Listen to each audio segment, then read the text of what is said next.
For those that are just listening right now, you grew up in Canada. Give us a little statement about that. Yep, I grew up in Toronto. Immigrant parents, so grew up, sort of in the wonderful lower middle class.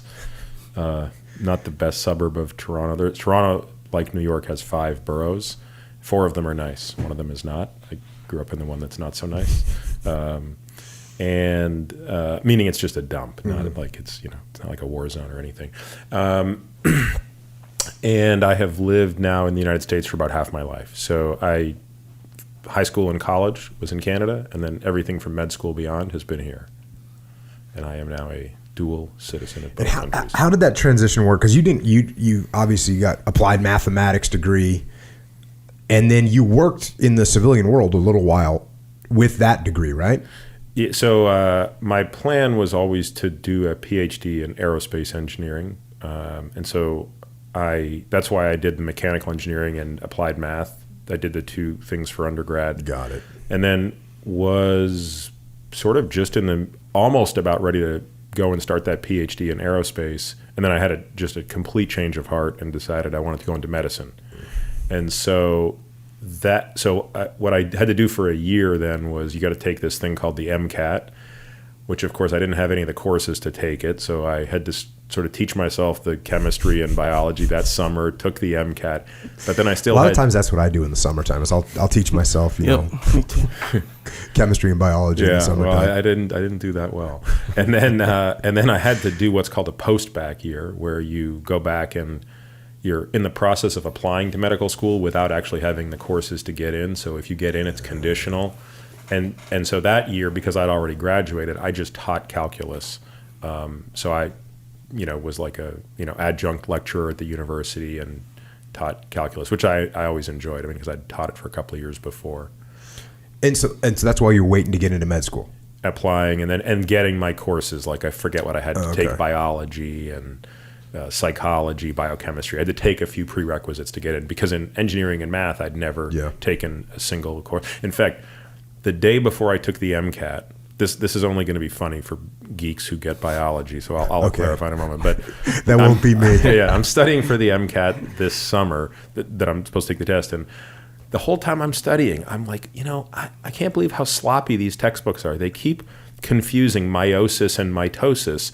Like, why can't they just spell it the same way both times? Like I didn't realize that it was 2 separate things, right? Meiosis is when a cell separates and but doesn't replicate its DNA. Mitosis is when it creates an equal copy. And I literally, not until the day before the MCAT, realized that those were 2 separate things. I mean, that's how clueless I was going into this test. Yeah, and the only reason I knew that was because I was helping one of my daughters study for their biology something. Yeah, anybody who took any biology course should know that, but I hadn't taken any. And so then you get in med school. Yeah. You go there. What's that? 4 years? Another 4 years of school.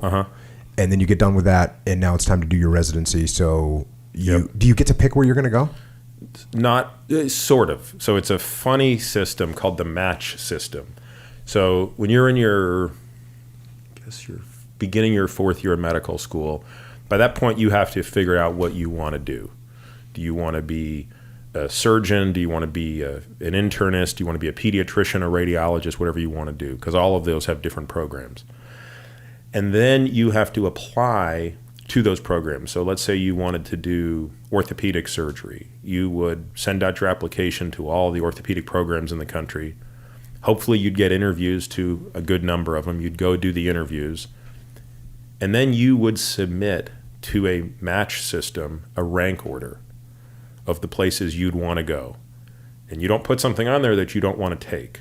So if you applied to 30 programs, you got interviewed at 15 and you liked 10, you rank those 10 in order.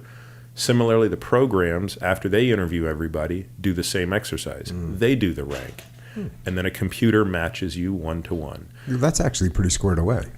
Yeah, so the only way you're going to guarantee you know where you're going is rank 1 program and hope you get it. Okay. So in my case, I think I ranked 5 programs, and I ranked Johns Hopkins first for surgery, not because I wanted to live in Baltimore, though in many ways I think it was a blessing to do so, But, because at the time, I don't know that this is true today, but at the time it was probably the best general surgery training program in the country. And that was a combination of two things. One is you had these kind of legendary surgeons there that had pioneered some of the most complicated, what are called hepatobiliary surgeries, surgery of the pancreas and the liver and stuff like that. But at the same time, as you alluded to, it was in a war zone. And so the other aspect of training to be a good surgeon is having great exposure to penetrating trauma. So trauma, you always want to divide into blunt and penetrating. Blunt trauma is not often operative. So people that get hit by cars and things like that, it ends up being more orthopedic. But if you're a general surgeon and you need to be able to cut open the chest and the abdomen and things like that, it's penetrating trauma. It's you want knife and gunfight. Not that you want it, but that's the training ground to be in. So and sort of Baltimore would have been, probably in the top 5. What year was this? 2000, okay. 2001, 2000, I think. Okay, and when you were, what was the thing that slipped? Or this is going backwards a little bit. What was the thing that transitioned in your mind where you all of a sudden wanted to do medicine? Well, it's funny. I don't think I've ever talked about this publicly. So when I was in engineering school, in my second year, I started doing some volunteer work. And the reason why is too complicated, but I started volunteering with some kids that were in a shelter that had been abused. So it was a home for sexually abused kids. And that got me interested in sort of volunteering in a hospital. So I was volunteering at a hospital that had, it was a pediatric cancer ward. So you would just sort of, you'd go up there and you'd kind of hang out with kids and just play with them and stuff like that. And so between that experience and then I was still doing this volunteer work with these kids who had been sexually abused, a lot of those kids were suicidal. So I also found myself in the hospital a lot with these kids after they'd attempted to kill themselves. And I think somewhere in my senior year of engineering, I kind of had this, I don't know what the word is. I don't think it's an existential crisis as much as maybe a nervous breakdown, but just a bunch of things were kind of going on, probably some undiagnosed psychiatric issues on my part.